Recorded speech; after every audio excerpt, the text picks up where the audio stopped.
పరిధిలోని state effectual building లో మనకి సుమారు 10-10:30 ప్రాంతంలో చిన్న స్మోక్ రావడం గమనించారు.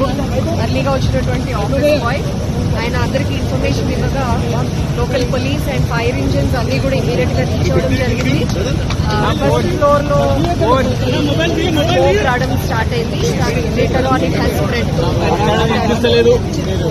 Preliminary information and supposedly short circuit. That is what we suspect. There is no scientific madam గారు కేసులకు సంబంధించిన ఆధారాలన్నీ సాక్ష్యాలన్నీ ఇక్కడే ఉంటాయి కదా, అదేమన్నా సేఫ్ గా ఉన్నట్టు ఏమైనా గుర్తించాలి? మొత్తం అంతా తగ్గిన తర్వాత కానీ మీ కాన్సే అంటే ఇంకా మంటలు ఉన్నాయి మేడం? అదుపులో మంటలు లేవు, ఓన్లీ స్లో కంబషన్ అవుతుంది. మేడం ప్రమాదం ఎలా జరిగింది అనేది మన అంచనా ప్రాబబ్లీ షార్ట్ సర్క్యూట్. అప్పుడు ఎంతమంది సిబ్బంది ఉండే మేడం లోపల?